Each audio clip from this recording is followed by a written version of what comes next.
Today's episode of Beautiful Anonymous is sponsored by MailChimp. When you're trying to tell your story to the world, MailChimp can help for free. And I know this.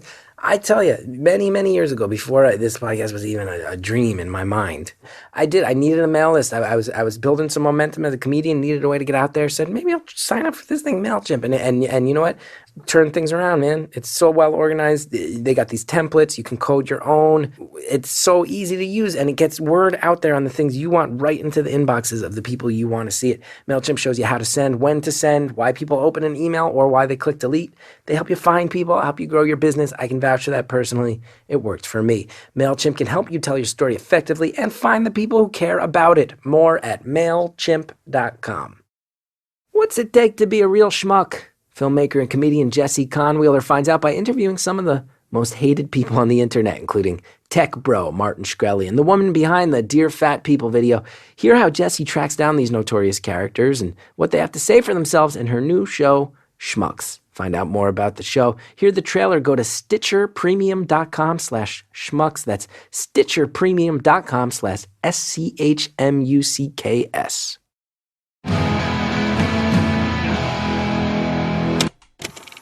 Hello to all my old friends who I feel so bashful around. It's Beautiful Anonymous. 1 hour, one phone call. No names, no holds barred.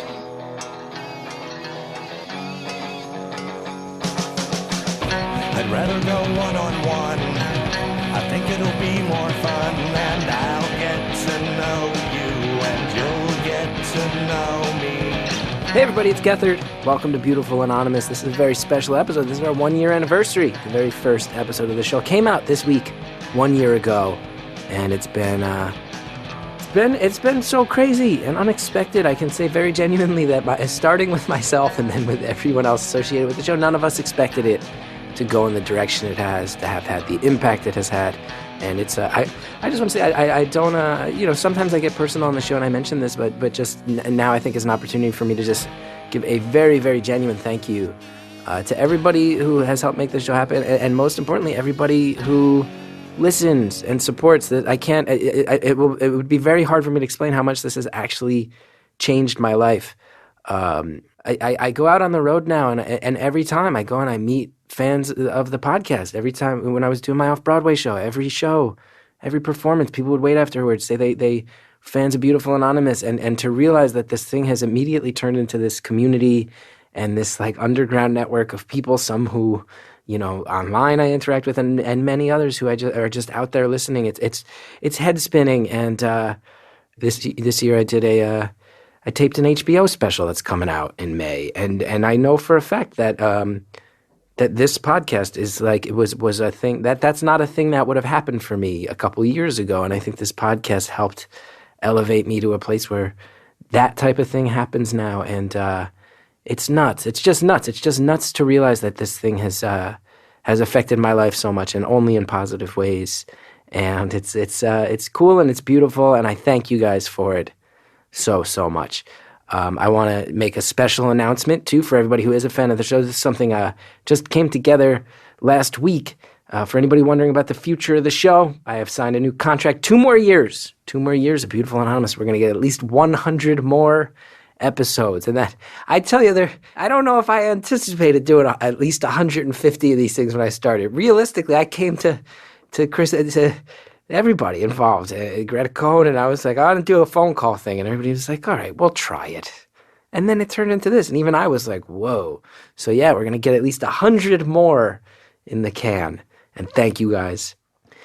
Last week's episode, entitled Made Out With My Teacher, can say definitively the most responded to episode in a year of this show. And I tell you, you ask me to look back on the year. If anybody was to ever ask me, out of the whole first year, what's the episode that caused the most controversy? Well, that one solved itself, because Made Out With a Teacher is clearly the answer. In our Facebook group, we got the Facebook group. You should join it if you want. Beautiful Anonymous, the community. You just search that on Facebook, comes up. Usually put up the episodes. We get like 50 comments, 30, 40, 50 comments. This is one 800 comments. People's real concern true concern.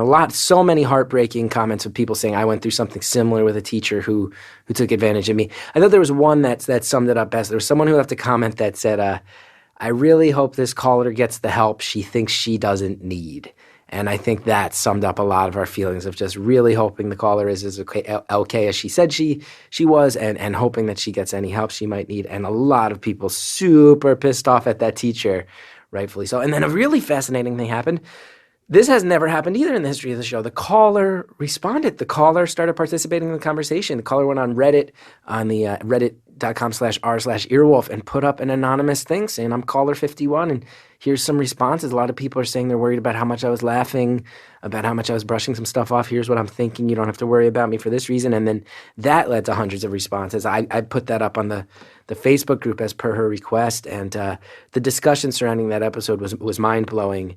And you know what's weird too? You see some people going like, I don't know, man. She seemed like she was in on it. It's like, oh God, humanity reveals itself in all sorts of dark ways. But 90% of it was just people really hoping she's okay and showing some real anger at that situation.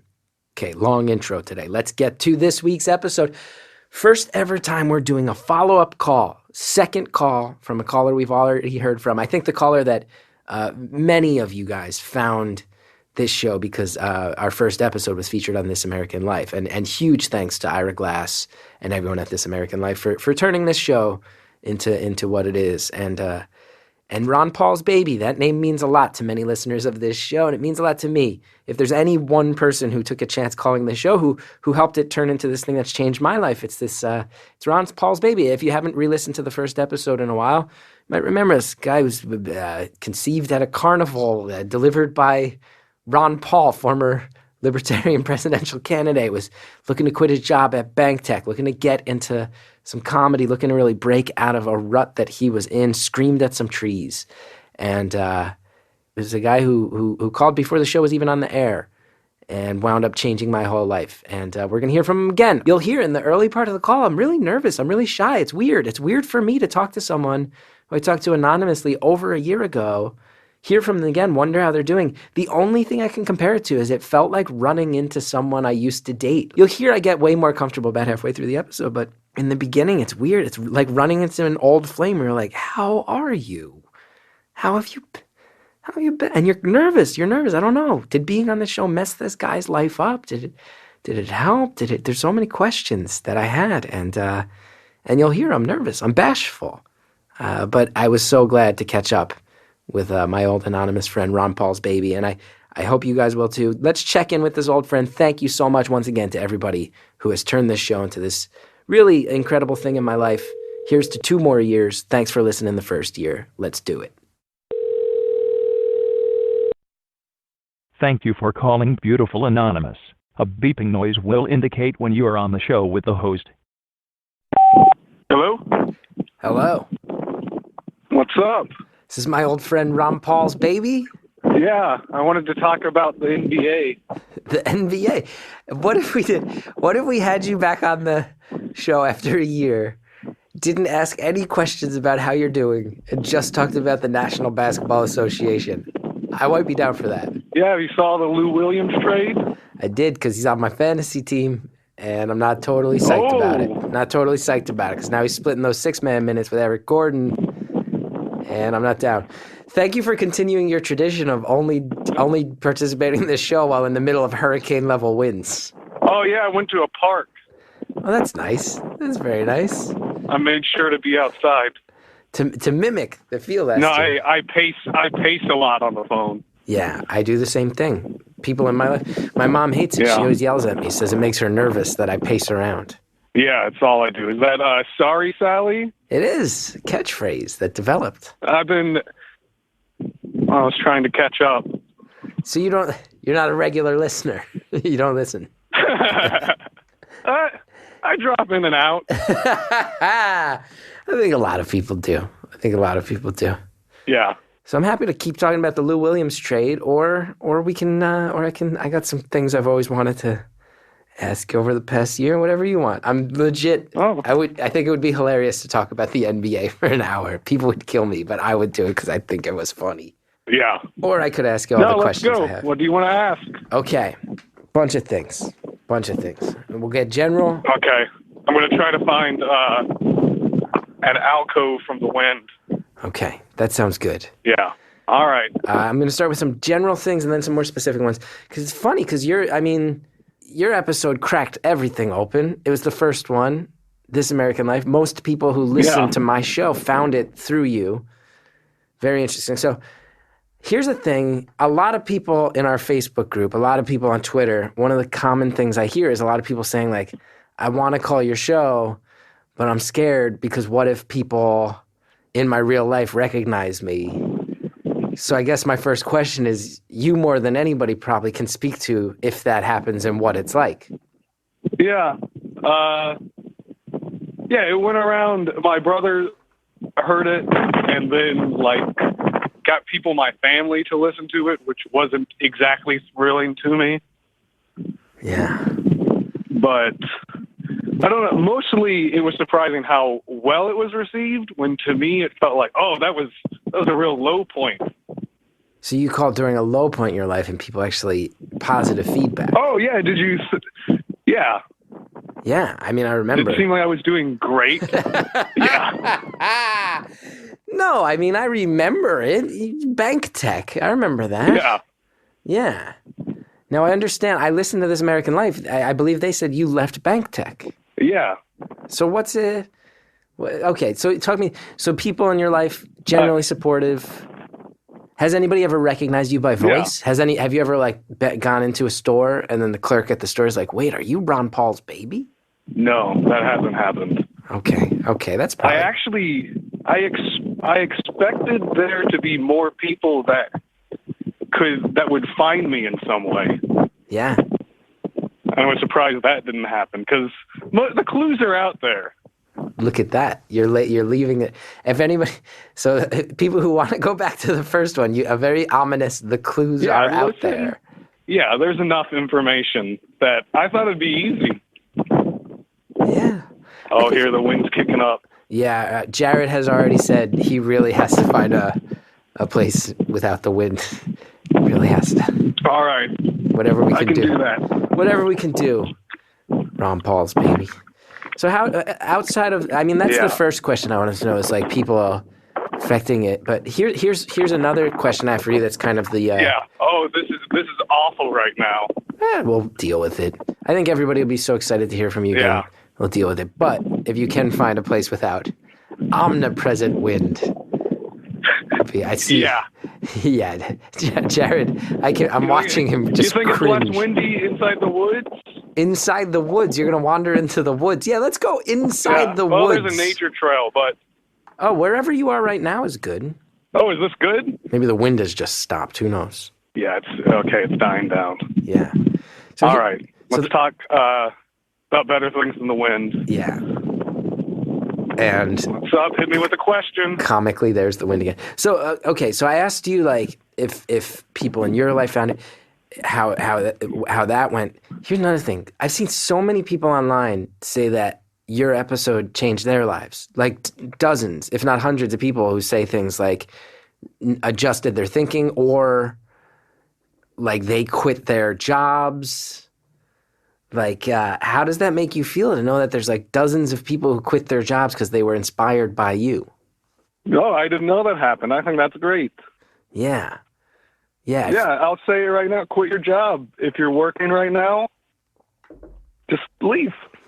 Just anybody. Even if you're okay with your job. Even if you're pretty happy there, just quit. Yeah, even if you're okay, just start over. So talk to me about that. That's nice because I on my end, when people say they quit their job because they listen to this podcast, it fills me with this weird mix of pride and just total fear and anxiety that anyone would do that. Yeah. None of that for you. You're like, no, good to go. Yeah, no, it felt like once I took that first step and quitting, I just stopped showing up.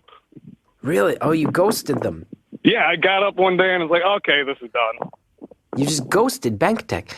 Was it like you didn't show up in the morning or you just left halfway through a day? Yeah, I just didn't show up one Monday. Yeah. Did they call you? I didn't. I sent an email that was like, "Hey, I can't come in today." And I waited a few days. I was like, "I'm not coming back." And what'd they say?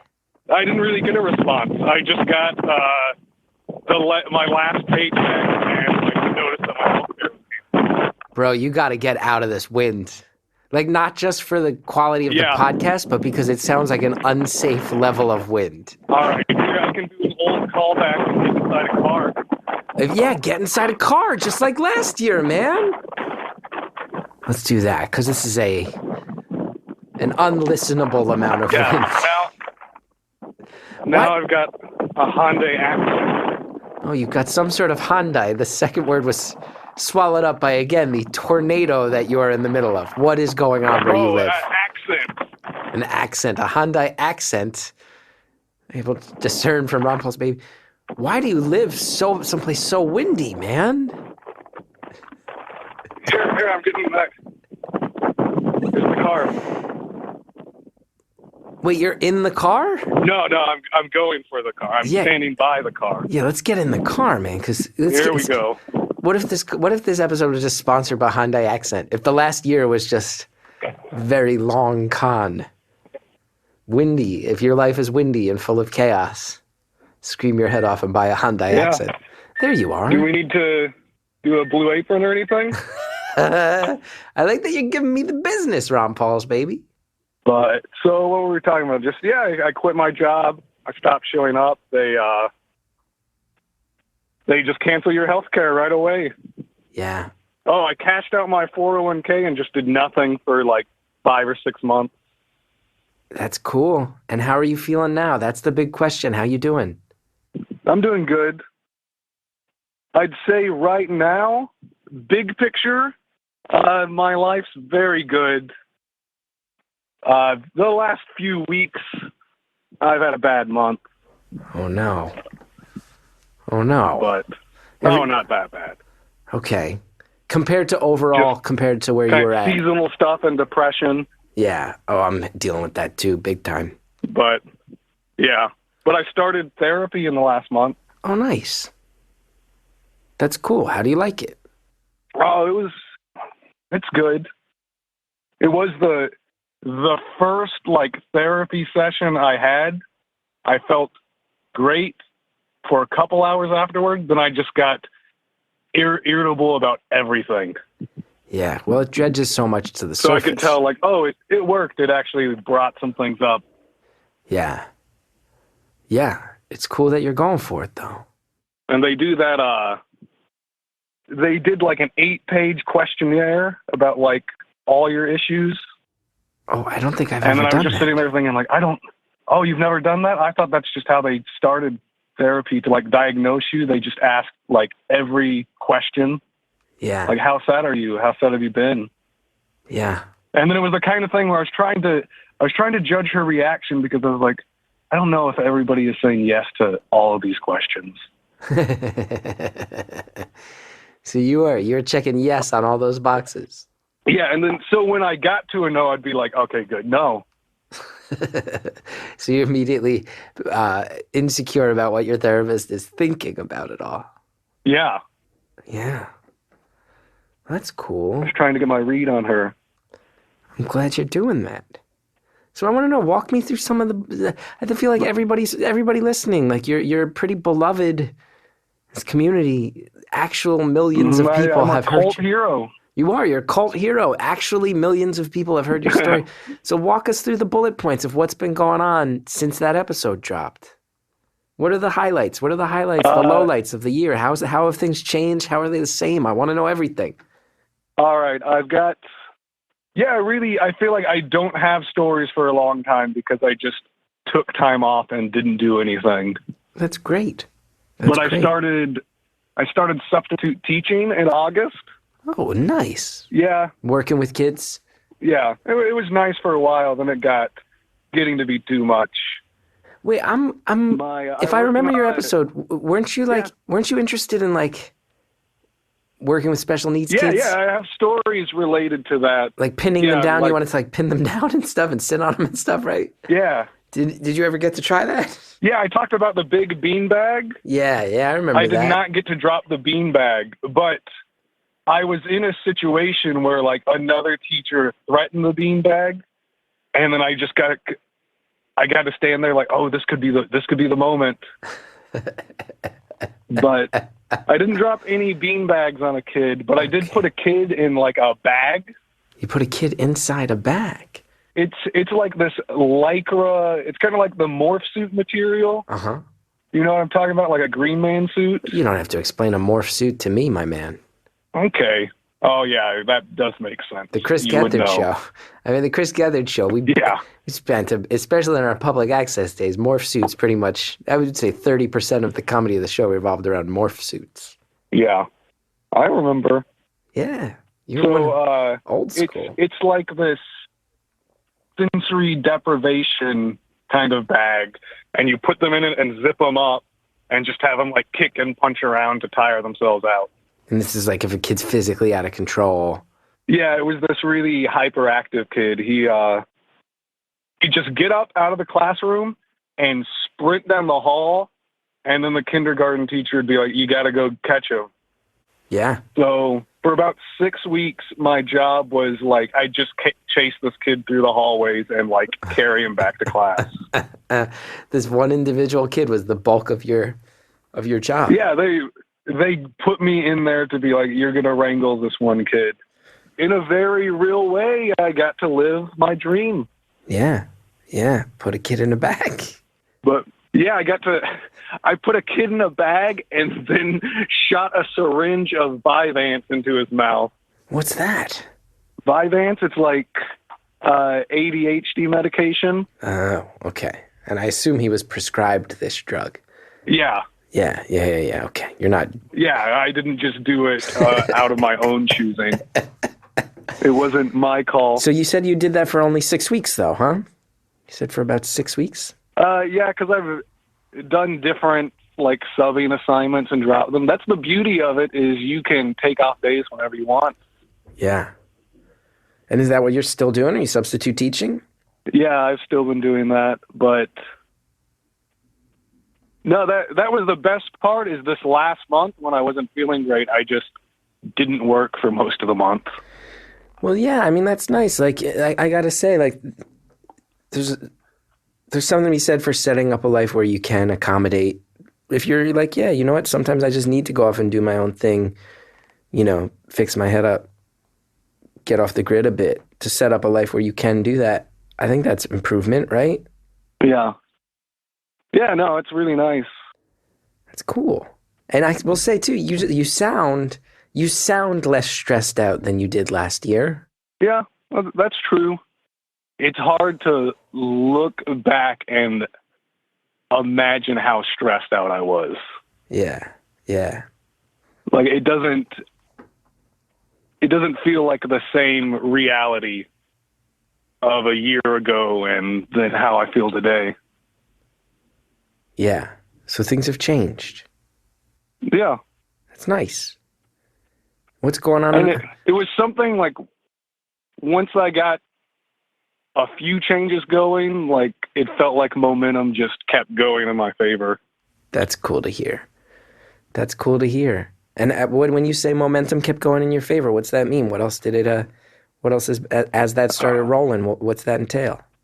I think I got better at making and maintaining my friendships and connecting with people. I think having a podcast where you reveal all the most personal things about your life can help you connect with people. When they hear it, or just in general, like you've said it out loud and now it's not so scary to say it again? Yeah, I think just it being out there helped. Yeah. What a nice sentiment. Just having it out there helps. You know what else is out there that helps? A lot of products and services that can help your life. They provide things for you. We have a lot of advertisers over the last year have made this show happen. So happy to bring it to you for free, and it's all because of them. So listen to these ads, use the promo codes, help the podcast out. We'll be back with more of Ron Paul's Baby Part 2. Incredible home cooking has never been more attainable thanks to Blue Apron. Because for less than $10 a meal, Blue Apron delivers easy-to-follow seasonal recipes along with pre-portioned ingredients right to your door. No more overspending at restaurants or high-end grocery stores. Blue Apron, you prepare delicious, memorable meals yourself in under 40 minutes. And I'm telling you, I've talked about it before. Me and my wife, we started using Blue Apron. All of a sudden, we're cooking together. We have this set-aside time together. It was really, really good for our household and our family. And they partner with local farms and fisheries and ranchers. They ensure everything's of highest possible quality and no waste, okay? They ship the exact amount of ingredients you need. It's delicious. It's quality. You feel good about it. Some of the meals available in March: salmon piccata with orzo and broccoli, pork chops and miso butter with bok choy, and marinated apple, vegetable chili, and baked sweet potatoes with crispy tortilla strips, spicy shrimp coconut curry with cabbage and rice. Tell me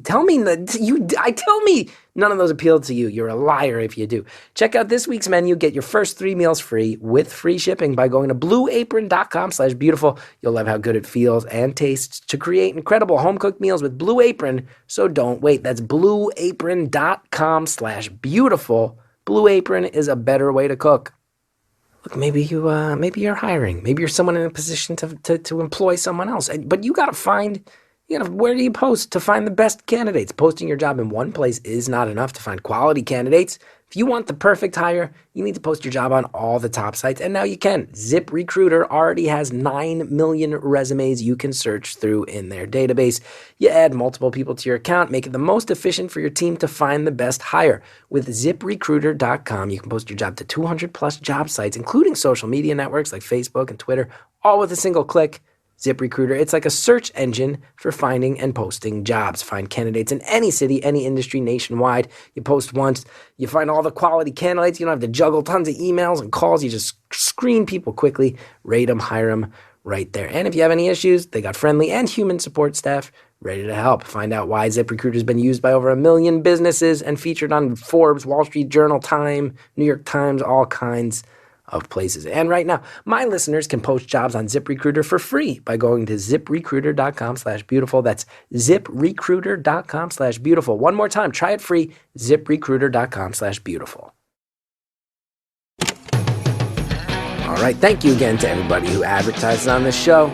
You guys help make it happen in a huge way. And now, let's check in with our old friend, Ron Paul's baby. Yeah, I think just it being out there helped. Yeah. That's cool. So what is going on in the personal life then? Yeah, I don't not much lately. Okay. I like that you took some time to think about it. Is that a great answer? I mean, you took some time to think about it. You really ran through it. He said, you know what? Yeah. I'm not going to make anything up. Not much. Striking out on it. That's okay. It's all right. No, I feel like I got more depressed in the last month, and it got to a point where I tried to back off of some friendships for a little bit because it was getting to the point where some friends were telling me, like, hey, you don't need to tell me how sad you are all the time. Wow. So really, yeah. So it's hitting you hard. So the sadness been hitting you hard lately. Yeah, it hit me hard. Yeah. Yeah, it was pretty bad the month of February. Yeah. Kind of the most intense depression I'd had in a time where it felt like, oh, I'm kind of living healthy and I put together a good life, and I'm just going to have to accept, like, oh, I'm always going to feel a little sad, probably. Yeah. I think that was something for me that I realized at some point was like, I think I have to stop trying to solve this and just realize, like, maybe I can just kind of reconcile the fact that it's a part of things. It's not going anywhere. Yeah. I got to stop feeling like a failure if it's not going anywhere, because it's not. It's just not. So I got to just learn how to let it coexist with all the other feelings. Have that be okay. That was just me, though. Yeah. No, I feel the same. Yeah. But, yeah, I've definitely had the moments of realization where it's just like, oh, this is who you are. Yeah. Yeah. It's not bad. I feel like, especially this last stretch when I was doing so bad, I would kind of tell myself, like, I think this is going to make me a better person once I'm feeling better.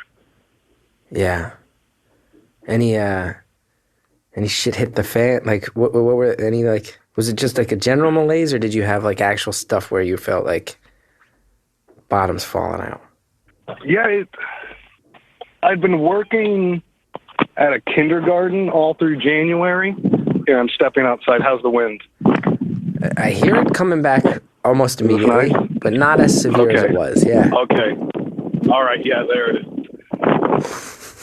No, I was working the beginning of the year at this kindergarten. And then, so I had a regular schedule for the first month or so of the year. And then that ended, and I just immediately lost all sense of schedule or time. And that's bad. That's bad if you're mentally ill. Yeah. Yeah. So do you sometimes have to like wait between those gigs? It's like, oh, we got a month in January where you're working the whole month, and then we'll call you if we need anybody. That, I would imagine that's part of it, right? Yeah. Like I could work every day, but I usually try to take some time. Yeah, that's cool. Are you a member of the are you a member of the teachers union? How does that work with substitutes? I've never. No, we don't have a union in Texas. Oh shit! So you don't get health insurance or nothing? Yeah, no, I'm like a independent contractor. Ooh, 1099. 1099 income. Yeah, they give you $100 a day flat. Wow! So you can work every day, make $500 a day, $500 a week rather. That ain't bad. Yeah. Yeah. I feel awkward. But I feel awkward. like, I feel like I'm being awkward. What? I feel like I'm being awkward. I feel awkward too. Yeah, I feel like I'm like I feel like I know you, but I only know you from that one conversation. Yeah. I'm like hoping you're doing so well, and I'm scared to ask. It sounds like maybe you're like, in my mind there was like this maybe miraculous turnaround, and it feels like if we talked like 3 months ago, you would have had that story and that excitement, but instead it slipped back into the general malaise in a way where I feel a little bad. I don't know, man. I'm feeling awkward here. Yeah, I'm feeling awkward here, Ron Paul's baby. Yeah, it feels a little awkward. Yeah. Do I feel that malaised? No, I mean, not at all. I will say, again, the general energy, like you've been making a couple jokes, messing with me at the top of the call. You weren't doing that last year. You're just a real stressed out dude. Yeah. You know what it almost feels like? It feels like when you run into somebody you used to date. It feels like that. Yeah. Like I feel like that same feeling of like when you run into someone you used to date and you're like, hey, how are you? How's it going? We haven't talked in a while, but like you used to share something here. Yeah. Like walking on eggshells around you, Ron Paul's baby. Yeah, because it's familiar, but you also don't know that person anymore. But also, this podcast has completely changed my life. It's completely changed so many aspects of my life, and so much of that is because of you. No. So I got to thank you for that. Oh, you're welcome. It's become like the actual foundation of my life. Yeah, I'm glad I could give you a hit podcast. Yeah, thanks for that. You've got an HBO special coming up, right? Well, and I don't know how much you had to do with that one, but no, I think the podcast does help with that, though. I think it did raise my profile in a way where that did become much more of a possibility. Yeah. Yeah. Like the past year's been pretty head spinning, and so much of it is because of this show, and so much of that is because of you. Well, yeah, that's good to hear. Yeah. Did you ever, I'm going to ask the big one. Do you know what I'm going to ask? Here's the one that I've been scared to ask. Oh, yeah. Do you know what it is? Do you know what it is that I'm going to ask? Oh, yeah, I know. You say it then. No, I did some improv shows and stuff, but I haven't done stand-up. Okay, but you got on stage. But you never did the open mic? No. You promised me, man. What? You promised me. You listen back. You can hear me not commit. That is true. You hedged your bets. Yeah. So you still haven't done stand-up, but you got into the improv? Yeah. I did improv for a while during the summer, That's nice. How'd you like it? which I've done before. I like it. But are you still thinking about that open mic? I don't. Or is it not? You don't care anymore? Not really. Yeah. I think it was something I focused on in my stress and anxiety. But yeah, now I feel like I've got to go do it now if we're talking about it.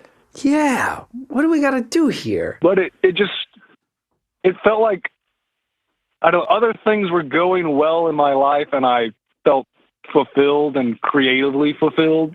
That's good. That's doing good. more things, so that wasn't ever the top of my list. Okay, so there were other things that pushed the same buttons you were looking to push, so you didn't necessarily need that one specific thing anymore.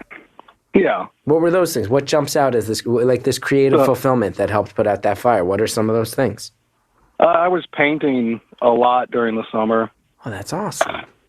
I was painting a lot, and then my roommates hired a junk removal service, and they threw away all my stuff. What? What are you talking about? So it was... What are you talking about? I got to create all these things and just let them go. Wait, they threw out your actual paintings?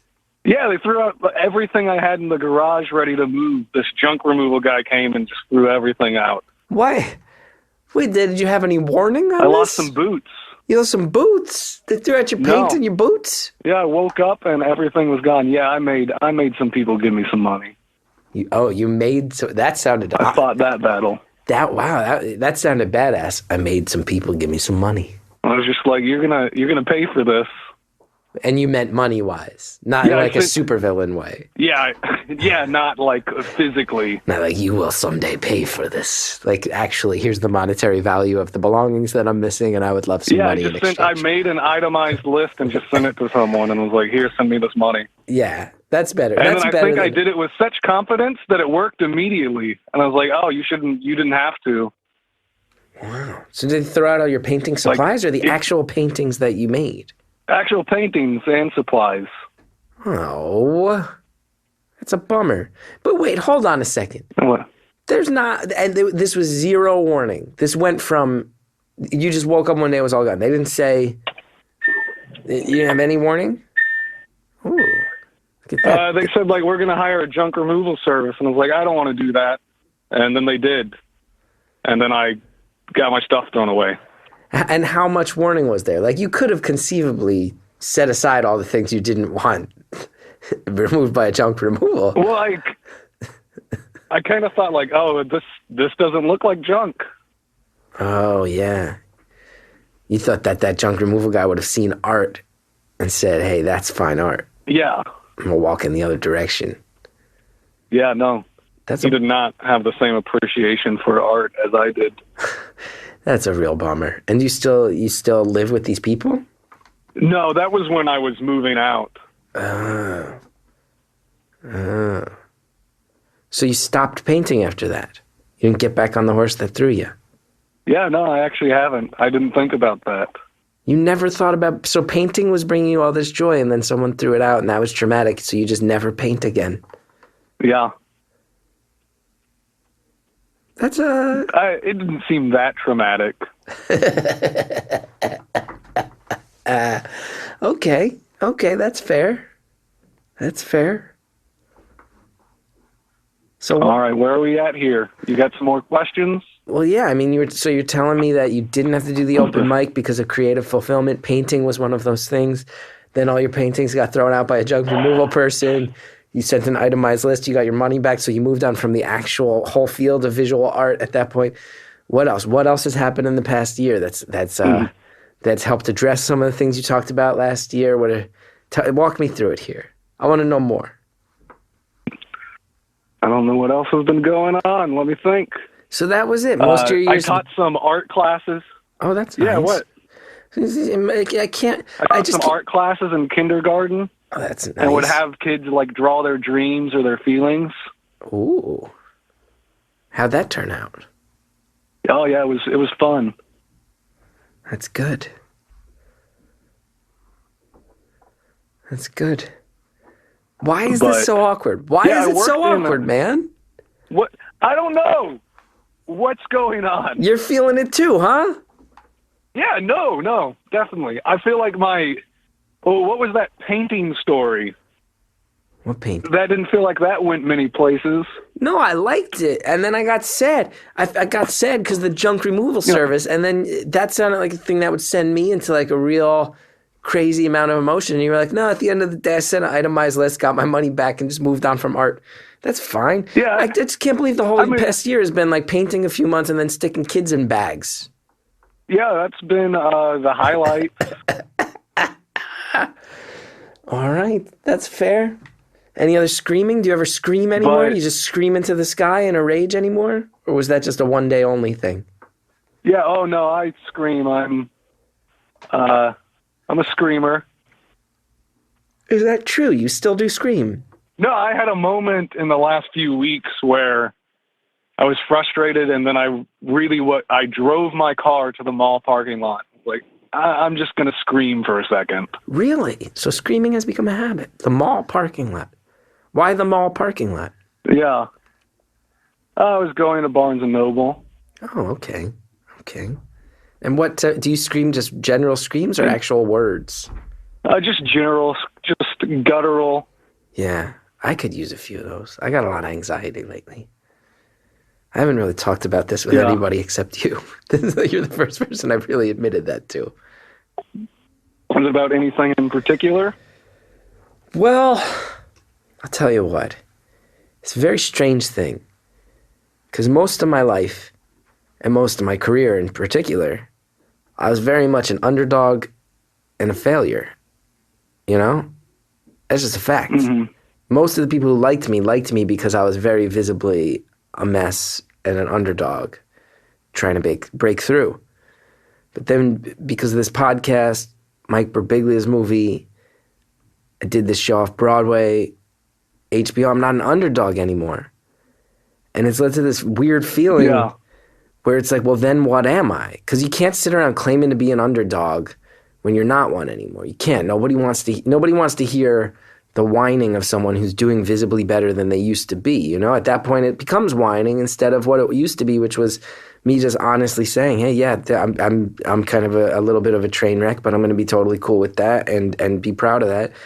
So I've tried to figure out, like, what am I? Like, what am I now? What am I? You know, I spent my whole life being one thing. Now I'm another thing, and I don't know how to handle. I don't know how to handle just being chill with the fact that things are going well. I don't know how to have things go well. My whole life, things have not gone well, and I got good at not going well. I was very good at not going well. It was like my whole thing. Now it's going well. It actually stresses me out more. So I don't know, man. Yeah.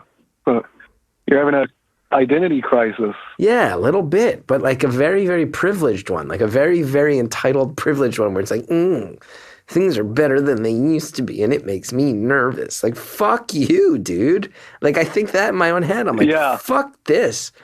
I feel foundationless because things actually have been working out.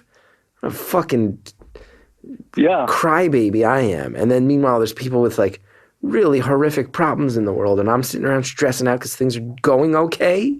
It's not cool. No, I get it. I get the feeling. It makes me want to scream in a Barnes & Noble parking lot, man. Yeah, it's nice. It really helps, like screaming or like, scream singing to music. That's something I do a lot. I get it.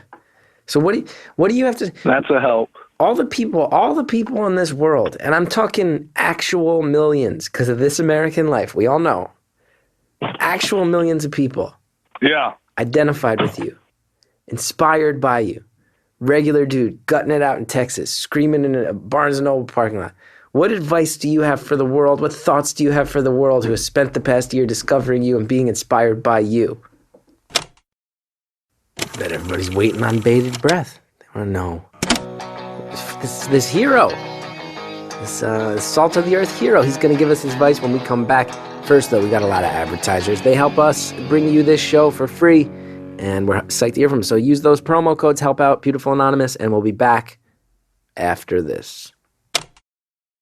What happens when a med school graduate with $500,000 in student loan debt can't find a job, starts conducting free therapy sessions for patients he finds on therapists? There's only one way to find out. Watch the new series Shrink, featuring Tim Baltz and other top Chicago comedians, only on CISO.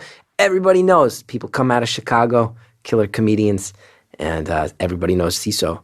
It's a great platform for comedy. With CISO, you get unlimited access to CISO original series, Next Day Late Night, hilarious stand-up specials, binge-worthy classics, 42 seasons of SNL, the entire Monty Python catalog, the IT Crowd, so much more. Plus, CISO has tons of other great original series like The McElroy Brothers, My Brother and Me. One of my best friends, J.D. Amato, worked on that show, and can't recommend it highly enough. They also have an animated fantasy role-playing game starring Dan Harmon, fake reality show created by the geniuses behind Comedy Bang Bang, Reno 911. It's all handpicked, ad-free, and on-demand. Access CISO anytime, anywhere on iOS, Android, Apple TV, almost any other device, all for just $3.99 per month. No joke, $3.99. Go to CISO.com. That's SEESO.com right now. Sign up for 1 month free with the promo code BEAUTIFUL at checkout. That's CISO.com, spelled SEESO.com. Promo code BEAUTIFUL. Check it out. All this month, we're asking people to share a podcast they love with their friends. You may have heard a lot of podcasts are doing this, not just me, not just on Earwolf, all across the podcasting world. Everybody's teaming up because podcasting is a pretty new medium. There's probably a lot of people in your life who don't even know how to access podcasts. We're really hoping you guys will tell them about it. And if you want to tell them about this show, I'd be very, very grateful. But, there's all kinds. Use the hashtag tripod, hashtag TRYpod. Just plug podcasts you love. If you're looking for a new one, Russell Brand has a new show, Under the Skin. He's talking to people, serious stuff, academics, pop culture, arts. He's trying to find truth behind reality, and he's a funny guy. His show just launched. First episode, he talks to about the normalization of violence within academics. Sounds very interesting. Check it out. And any podcast that you love, spread word on it. Hashtag tripod, TRYPOD. And if you get friends who are asking you, okay, I'm interested, how do I learn more? You send them to trypodcasts.org. It's like a primer, walks them through everything. Trypodcast.org, hashtag tripod. And thank you guys so much for helping out. We're really happy to have such great advertisers supporting the show, but their support wouldn't be possible without the support we receive from all of you. Because look, we rely on your input to help us understand our audience and show advertisers just how great our listeners are, okay? I really like that we're this upfront, transparent about it. So please set aside 5 minutes, go to podsurvey.com/stories. Take a quick, easy, anonymous survey. Once you've completed the survey, you can enter a monthly drawing to win a $100 Amazon gift card. Even if you've taken our show's podcast listener survey before, current one's new and different. So that's podsurvey.com/stories. Thanks again for helping us find the best advertisers so we can keep this show free. Thank you so much to everybody who advertises on this show. And please do use those promo codes, help out the show.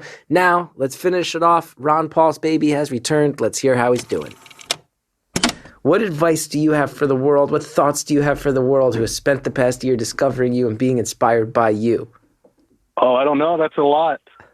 What's my word of advice to those people? Or what's like knowing that you are a beacon of hope to millions? What sits in your gut? What comes when I say that to you? You've been a beacon of hope to millions of people. What in your gut? What comes out of your mouth when you hear that? I don't know. That's hard. Like you were saying, it's hard to deal with actually doing well. Yeah, it's hard for me to really understand and accept that. Like that. Because like I said, like I felt like that conversation was something like, oh, I'm glad. Like I didn't think that would ever see the light of day.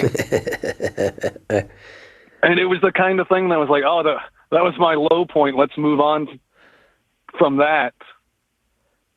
So then the reception was shocking, and like the feeling of being under a magnifying glass and then being accepted. Yeah. Embraced, beloved, rooted for, empathized with. And I'm telling you, I've had people come up to me in person and say, I heard that guy.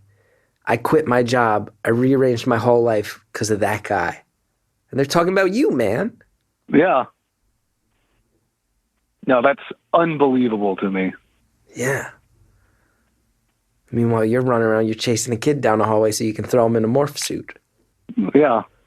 Life goes on. Yeah, and a nurse, it seems like a nurse just gave me a syringe of Vyvanse and was like, you should give this to him. That's a weird thing too, isn't it? The weird thing is like you gave us this snapshot of what your life was like on that particular day. And in my mind, I've had this thing where I'm so excited to talk to you again because I want to hear about like how it changed things for you and the effect that it had. And realistically, the answer that I guess I always knew in my heart that's really being underlined by this conversation is like very mild effect and life goes on and you pay your rent and you found a new way to do it and that's cool. And you're just still a regular guy with regular problems. I wouldn't. It was much more than a mild effect. Okay, tell me about that. It gave me a pretty intense couple months after that came out. Really? Well, and like I said, I don't know if you know about the timing of this, but like I'd set a date to quit my job, and then that podcast came out like the week before that date. Mm. And then that was kind of the moment that everything hit at once and was like, okay, yeah, I've got to just not go back. Oh, wow. So, because we taped that episode many months before it came out. I forget how many, but a long time. So yeah, I think it was in November, I think. November. It came out in March. So you kind of forget about it. You're like, maybe he bailed on that project. Maybe that thing, he thought better of it.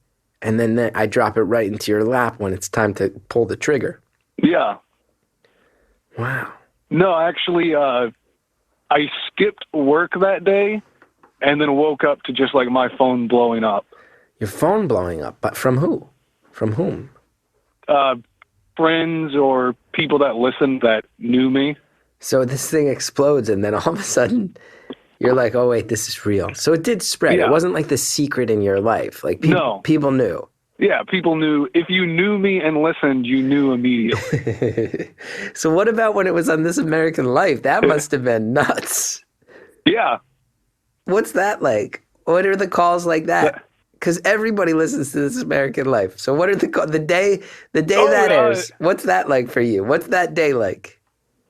Like you don't. I've been a huge like talk radio fan for all my life. Uh-huh. So that felt very validating. But I think when it happened, I didn't realize how popular This American Life was. Oh yeah. Like I was kind of contacted and was like, oh yeah, that'll be cool. Like do whatever you want. And then like I realized like, oh, this is the most popular podcast in the world. Yeah. Like by far. Hands down by far. Yeah. So what happened? Like, no, I had family members that just like listened to This American Life and then were like, I heard it all. Yeah. And are they like reaching out like you're okay? Or is it that weird thing of like, oh, your 15 minutes of fame are here, and they're like not even asking you if you're okay? How does that go with the family? No, a lot of people asking if I'm okay. That's good. That's nice to realize that they care. Yeah. That's cool. But then it being out there, I did have fear for a couple like, oh, that's all out there. Like, who's going to hear it? Who do I not want to hear this? Yeah. Anybody fit that bill? Anybody? Any painful ones? No, nobody that's reached out and said they heard it. Okay. So it sounds like it was a weird window where you didn't realize what was going to happen. You had to deal with it twice, both with the initial release of the podcast and with This American Life. Ultimately, it put a spotlight on a lot of things that you didn't know were going to be as public as they were, but it neither destroyed your life nor particularly saved it. No, I'd say it's closer to saving it than destroying it. Oh, that's nice. That's nice. And I got the opportunity to just burn down most of my life. That's cool. And that's not because of the show. That's because you needed to do that. And the show became this weird time for you to say that out loud. That was like, that's the thing I think about when I look back at you and a lot of the other callers is like, you got to say that thing out loud. And it was cool for me to be the person you said it to. And I'm glad it helped. Just glad it helped in some way. Yeah, no, it really did help. It's good, man. It's nice. It helped I me think too. you said affect permanent change. Yeah. And like I said, like feeling like I was so exposed, like it was all out there. I was like, okay, I'm not taking this back now. If you've heard, you know it all. So I've got to move on from there. I guess that's true. Like once Ira Glass is talking about it, it's not like you put that cat back in the bag like it's just some ADD riddled child. That cat's out of the bag. Yeah. Can't shoot that weird stuff into that cat's mouth. No. Yeah, I had like ex-girlfriends telling me that like it made their mom cry. Whoa, that's cool. Yeah. So wait, the moms knew you, and how do you play that?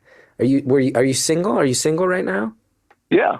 So when these ex-girlfriends get in touch, what are you? Are you like, that's very nice, please tell your mom I'm doing a lot better?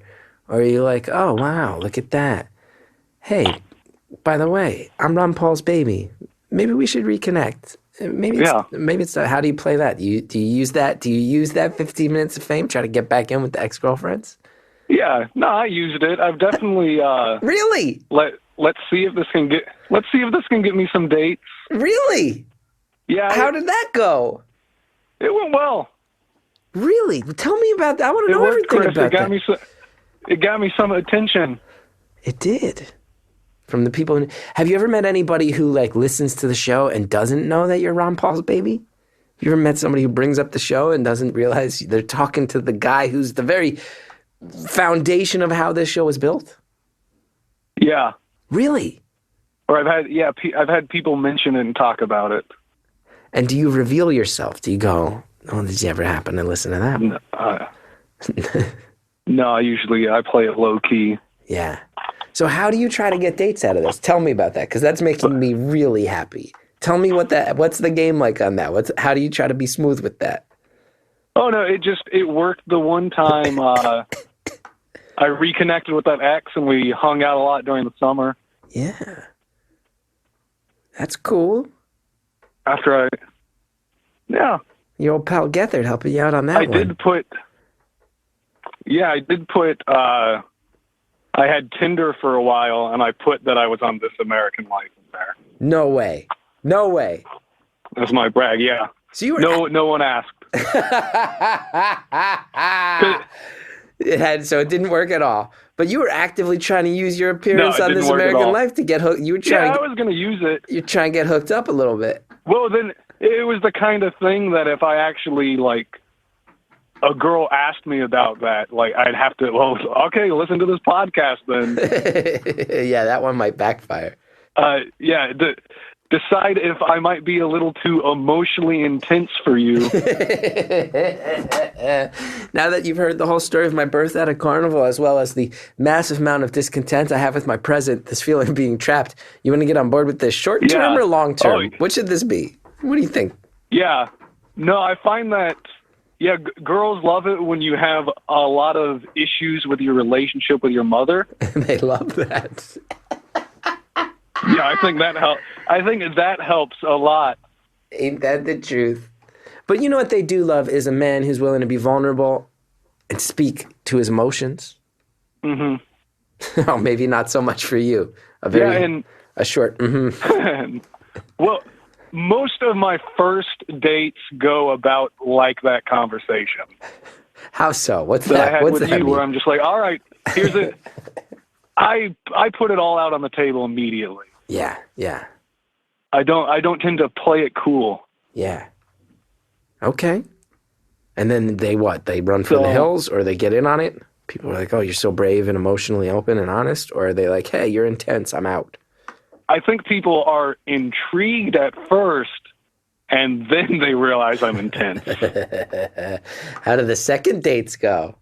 Do the second dates go like this current conversation where it's just very uncomfortable for the first half It's hour. just awkward. And then and we're just gonna leave after this. Yeah. Probably talk to you next year. I think I'll follow up with you every year. Like the 7 Up series. You know that documentary series, the 7 Up series? It'll be like that. Oh yeah. And me and you will They just follow the kids around. Yeah, I'll just follow you around like those kids. And me and you will check in once a year. Yeah, I'll try to get a better year going. No, it sounds like you did pretty good by and large. No, it's going good. I think I'll summarize what you've done for me. That podcast helped me, like you said, emotionally vulnerable. I feel like it helped me connect with people more, and it did change my life. But then, the story is like, life still goes on. Yeah. And everything that did change, like, I'm still going to be sad for a month sometimes. Yeah. And I think that's something that we're both realizing, and that it's fun to have that conversation. It's fun for it to blow up bigger than we thought. The This American Life thing sounds like it was head spinning for both of us, but it's also like presupposes that it's this packaged, edited thing that has an answer. And I think what we're learning a year later is like, life doesn't have an answer. It continues. Yeah. Got its ups and its downs, and one of the things about your phone call was I think so many people listening left and went, man, I hope it really has a happy ending for that guy. And it's not that it hasn't, it's that life doesn't actually accommodate that feeling of a happy ending. It doesn't accommodate that. Yeah. You move on. You schedule some gigs. You find a gig that works a little better for you. One where you can schedule it on your own, have a little more flexibility, work with kids like you wanted to do. You take some improv classes, you get up on stage, you paint some pictures, and then you find the next thing. When that burns out, now you find the next thing that makes you happy. Yeah, it's been a good year. That's good, man. I think a lot of people are going to be happy to hear you say the sentence, it's been a good year. Yeah. So here's my thing, Ron Paul's baby. I'm just... go for it. You're just reflecting? Right. What are you doing? You say it. Yeah, I was just reflecting. It's hard to believe it's been a year. Yeah. It feels longer and shorter. I would say the same thing, especially in the context of this show and how it's changed everything for me and all the different directions it's gone. Yeah. Here's something I want to try. Okay? Okay. It's probably people who have heard you before. They heard you parking lot at Bank Tech, yelling at that tree. Yeah. They probably said to themselves, bullshit. It's bullshit. It's like, this is like emo, pseudo self-help bullshit.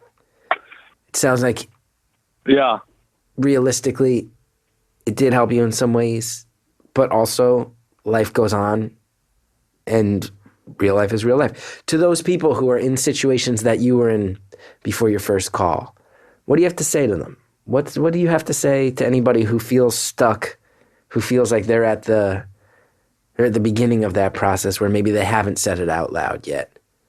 Just what do you have to say? Yeah. I just say what I learned from the last year is that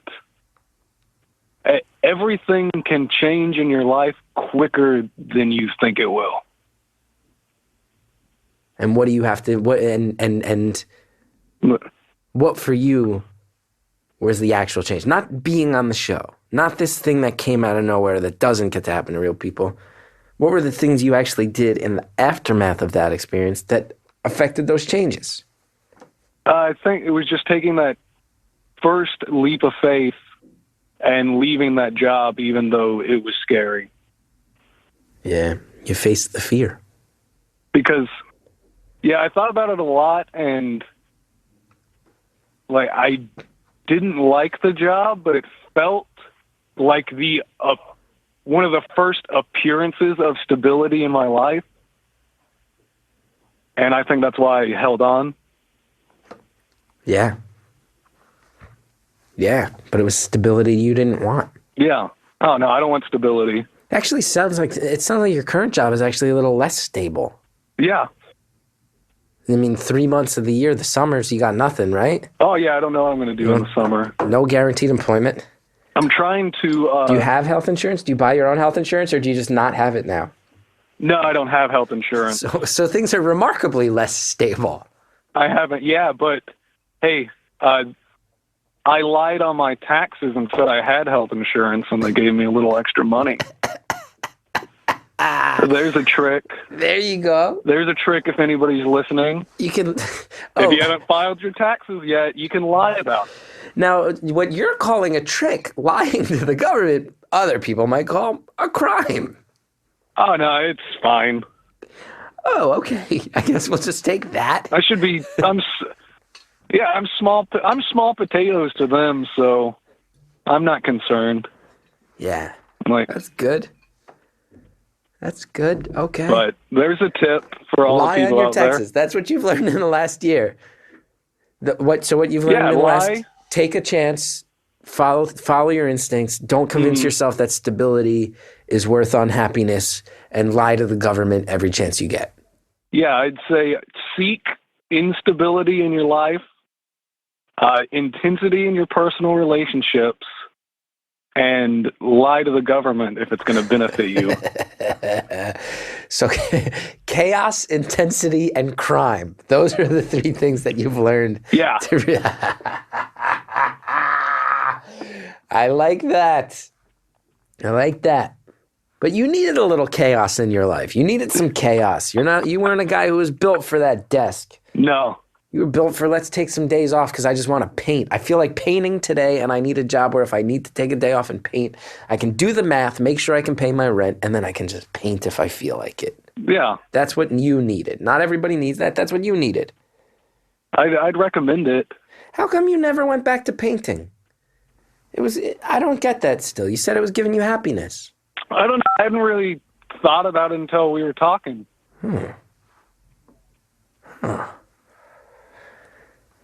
want to see those paintings. I wish I could have seen them.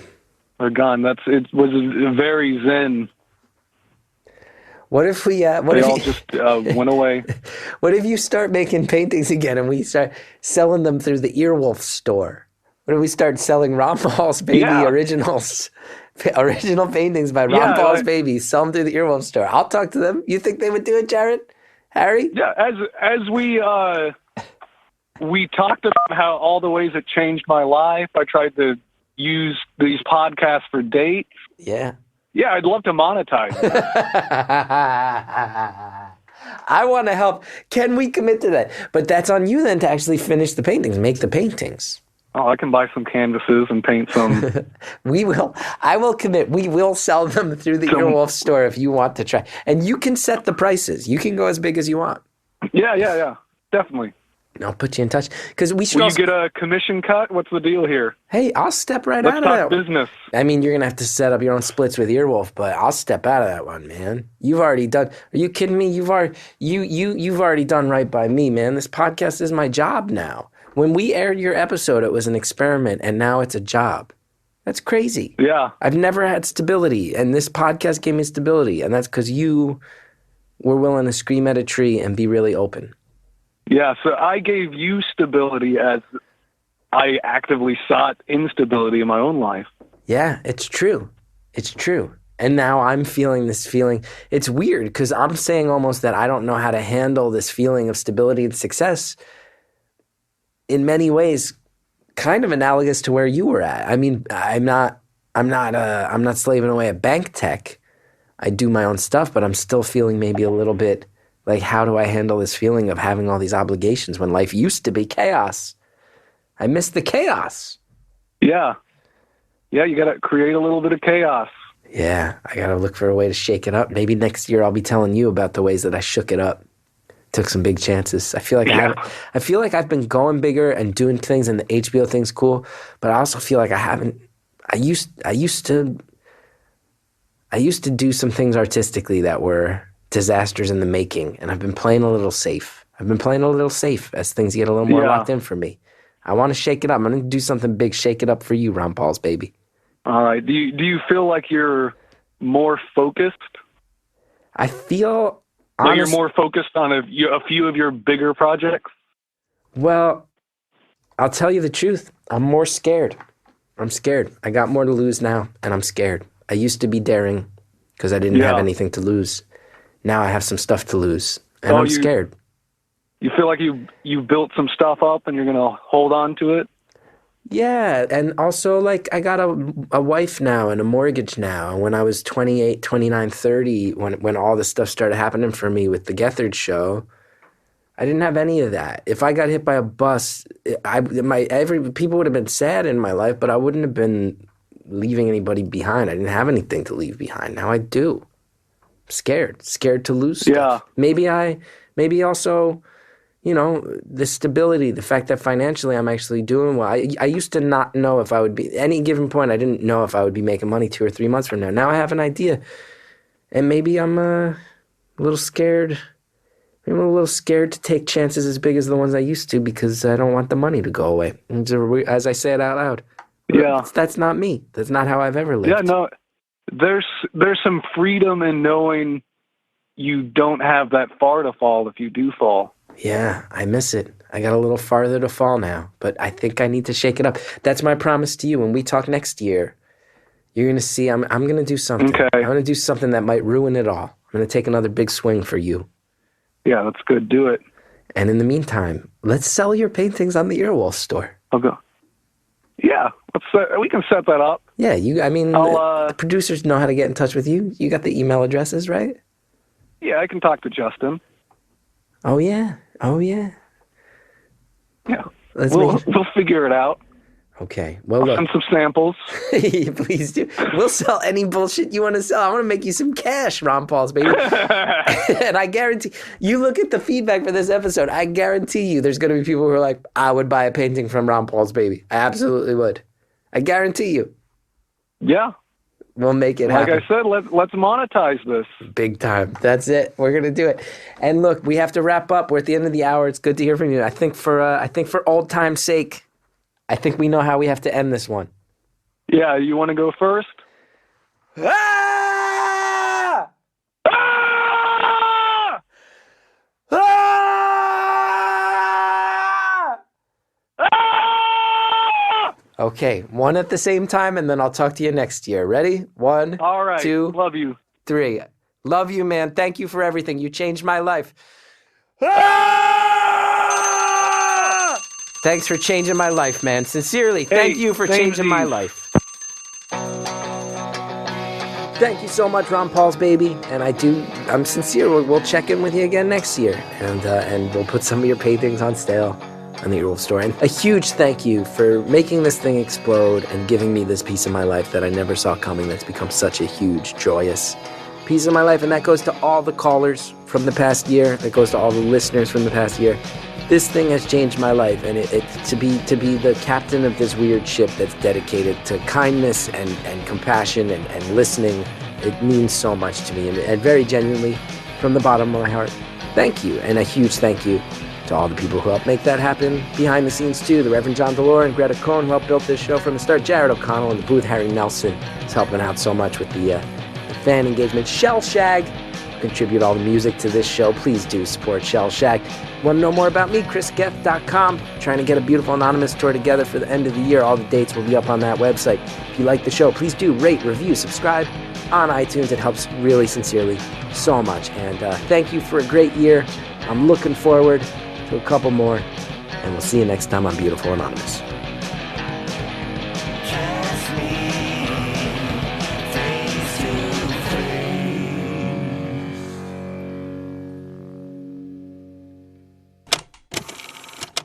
We have so many random calls that come into the show, and that's a great thing. That's the heart and soul of the show. We also, every once in a while, we use this voicemail box. So if you have a story that you think really needs to be heard, it's not getting out there, it's underrepresented, 802-392-3288. That's 802-392-3288. You call, leave a voicemail, let us know what you want to talk about. We really appreciate any unique individual stories. So let us know yours, and we'll see if we can't get you on the show sometime.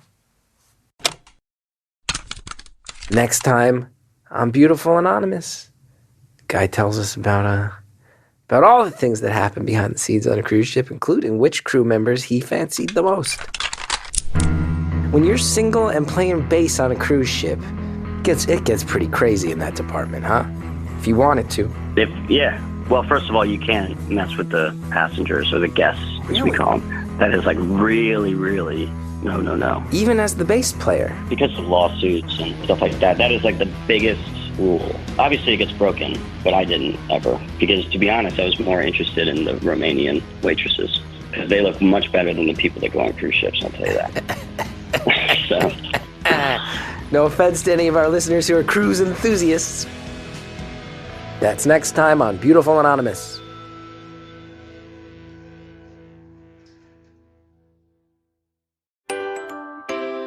Hi, everybody. I'm Lauren Lapkus, and I'm back. And so is my show with special guest Lauren Lapkus. It's the show where I'm always the guest, and there's a new host every week. We've got some awesome new hosts coming soon, and they're all a surprise, so you'll have to just tune in. New episodes of With Special Guest Lauren Lapkus are coming every Friday. Listen on Earwolf, iTunes, Stitcher, or your favorite podcast app. Happy to be home.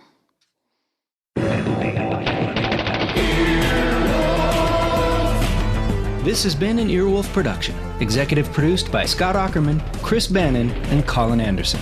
For more information and content, visit earwolf.com.